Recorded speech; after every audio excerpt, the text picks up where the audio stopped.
گەڵ میوانمان دکتۆر هونەر خەیات بەرپرسیەکەی چاودێری ژینگە و هەروەها گۆڕانی ئاوهەوا لە سنتەری توێژینەوەی زانستی زانکۆی سەلاحەدین کە میوانی کوردستان 24 گفتوگۆکەین بەخێر هاتی. سپاس زۆر سپاس بەیانیتان باش بەیانی کوردستان 24 باش سپاس دەکەم. دکتۆر ماشەڵڵا ئەم یەک دوو هەفتەیە خێر و بەرەکەتێکی زۆرمان هەبوو لە بەفر و لە بارانبارینەوەیش کە چاوەڕوان ناکرێت چەند ساڵێک بوو هەر سنتەری شاری هەولێر بەفریتیانە ئاباری، بەڵام ئێستا نەک بەفرە بارێتەوە سێ جوار جواریشەکە ئەم بەفرە جوانە ئابینین. ئەم شەپۆلی بەفر و بارانبارینەی ئێستای هەرێمی کوردستانی گرتووە کاریگەری زیاتر لەسەر چ ناوچەیەکە بێت؟ دووبارە بەیانیتان باش ئەو شەپۆڵی ئێستا شەپۆڵێکی وەکو بڵێ کورد خایەن دەبێتن تا لە ناوچە دەشتاییەکان و هەولێر و ناوچە دەشتاییەکان تا دوای نیوەڕۆی ئەوڕۆ بەفرەکە بەردەوام دەبێتن، بەڵام لە ناوچە شاخاویەکان هەتا درنگانی شەویش ڕەنگە لە ناوچەی شاخە بەرزەکان بەتابێت لە حاجی ومران و پێنجوێنی ئەو ناوچانە بەفرەکە بەردەوام بێتن. بەرەبەیانی بەیانی سبەینەی ڕۆژی شەممە کەش و هەواکە سافتر دەبێتەوە، ئاسمان هەوریتیان نامێت ساف دەبێتن، بەڵام ئەوەشیان دەبێتە هۆی ئەوەی کە پلەکانی گەرما دابەزێتن بە شێوەیەکی بەرچاو. ئەو شەپۆڵی ئێستا ئەو ڕۆ و بەیانی دەگرێتەوە دوای ئەوە قۆناغێکی با بڵێن ستیبل قۆناغێکی سەقامگیریمان هەیە. ئەو قۆناغی سەقامگیریە هەتا 28 و 29 مانگ دەخایەنیتن. لەو قۆناغەشدا گرنگە بەڕاستی شوفێران و هاوڵاتیان و خەڵک زۆر وریای خۆیان بچکو بەهۆی ئەو شەپۆڵە بەفرەی ئێستا و بەهۆی ئەو شێ زۆرەی کە خاک هەڵی دەمژێتن. ئەگەری ئەوە هەیە کە تەمومژێکی زۆر دروست بێتن بە تایبەت لە ڕێگە دەرەچیەکان لەڕێ ئەو شێ زۆرەی خاکەوە و پلەکانی گەرماش وردە وردە تۆزێک بەرز دەبێتەوە بە تایبەت لە کاتی ڕۆژدا دەبێت هۆی دروستبوونی تەمومژێکی زۆر و پێویستە خەڵکەکە ئاگدار بێ. ئەو سەقامگیریە هەتا ڕۆژی 28 و 29 مانگ بەردەوام دەبێت. ئەو سەقامگیریە با بڵێن شارەکان ئەگرێتەوە یان ناوچە شاخاویەکانی شەگرێت بە شێوەیەکی گشتێکی تەرێمی کوردستان و عێراق دەگرێتەوە سەقامگیریە هەتا 28 و 29 مانگ بە پێی پێشبینیەکان 29 مانگ شەپۆڵێکی تری کورتی بارانبارینمان هەیە. ئەو شەپۆلی کورتی بارانبارینە ڕەنگە لە ناوچەی شاخاویە بەرزەکان لە پارێزگای دهۆک و هەولێر و سلێمانی و هەڵەبجەش لە ناوچە شاخاویە بەرزەکان ڕەنگە بەفریشی لەگەڵ بێتن، بەڵام لە ناوچە دەشتایەکان و شاخە نزمەکان تەنها باران دەبێتن. ئەو شەپۆڵش زیاتر پێی پێشبینیەوە دەکرێت ناوچەکانی گەرمیان چەند چەماڵ و کەلار ڕێژەی بارانەکانیان زیاتر بێتن بۆ خەڵکەکە و هاوڵاتیان و دام و دەستگەکانی حکومەت پێویستە ئاگادار بن زیاتر لەو شەپۆڵی کە 29 و 30 مانگ ڕەنگە ڕوو لە هەرێمی کوردستان بکاتن. ئەوشان شەپۆڵێکی بارانی بە تەوژم دەبێتن. لە 30 مانگەوە ئەو شەپۆڵە تەواو دەبێتن، لە یەکی مانگەوە قۆناغێکی تری لە 30 مانگەوە ببوورە قۆناغێکی تری سەقامگیری دەست پێ دەکاتەوە هەتا 5 ئەو قۆناغی سەقامگیری کەش و هەوایە بەردەوام دەبێتن. واتە لە مانگی داهاتوەوە با بڵێن بەڵێ لە یەکی دووە دەتوانین یەکی دووەوە بە هەمان شێوەی کە لەم مانگی ڕابردوو هەبوو بەو شێوە شەپۆلی بەردەواممانە بێت یا یەک شەپۆلمانە بێت پێشبینیەکان چیڵێت؟ خۆی پێشبینیەکان چەند تۆ پێشبینی بۆ ماوەی دوورتر بکەی پێشبینیەکانت تۆزێک دوورتر دەکەوێتەوە لە واقع.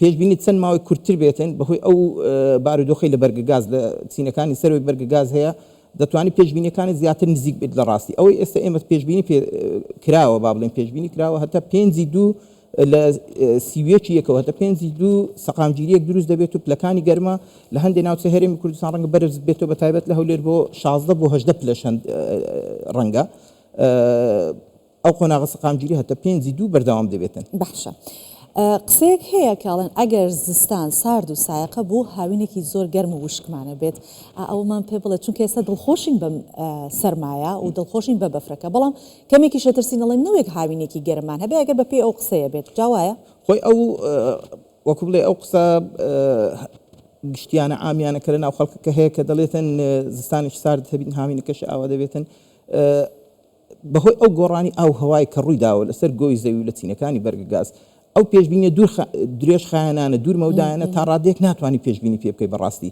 2 مانگ ئەو پەڕی مانگێک 2 مانگ پێشتر دەتوانانی پێشبینیەکی نزیک لە واقع. بەڵام ئەزمونانەی کە بووە بۆ نمونە لە ساڵانی پێشتر زستانێکی سەختمان هەبوو بێ دواتر هاوینەکەی چۆن بووە ئەو ئەزمونانە چیمان پێڵێن؟ خۆی کوردەواری دەڵێتن هاوین زستان ڕادەکێشیتن یاخود زستان هاوین بە دوای خۆی دەڕادەکێشن ئەو چۆن بیتن ڕنگدانەوەی لەوێشەوە دەبیتن. بەڵام بە خۆشحاڵیەوە ئەو ساڵە ڕێژەی بارانبارین و بەفرەکانمان گەیشتۆتە ڕادەیەکی هەتا ڕادەیەکی زۆر لە مەترسی دەرچوین ئینشاءڵڵا هەم خاک شەیەکی باشی وەرگرتووە هەم کۆگاکانی ئاومان چ لە بەنداوەکان چ لە پۆندەکان بڕێکی باشی ئاوی گڵداوەتەوە ئینشاءڵڵا ساڵێک خێر و بەرەکەت و خۆشی دەبێت بۆ هەرێمی کوردستان و بۆ گشت عراقیش انشاءالله بەو هیوای. دکتۆر جەنابەت چەند جارێ ئاماژەت بۆ دا تا چەندێک پێشبینیەکان دوور بن ڕەنگە دروستبوونی پێشبوونیەکان کەمتر دەربچێت.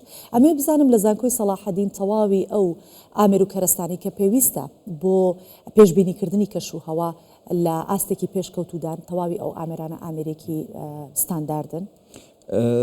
خۆی ئێستا لە سنتەری توێژینەوەی زانکۆی سەلاحەدین بە تایبەتریش لە یەکەی چاودێری ژینگە و گۆڕانی ئاوهاو کە یەکەیش تازەیە دامە مزراندووە لەوێندرێت بۆ چاودێریکردنی ژینگەی هەرێمی کوردستان و گۆڕانەکانی ئاوهاو کاریگەریەکانیان لەسەر هەرێمی کوردستان لەو قۆناغی ئێستادا تقریبان 3 مانگە 4 مانگە دامەزراوە ئەو یەکەیە.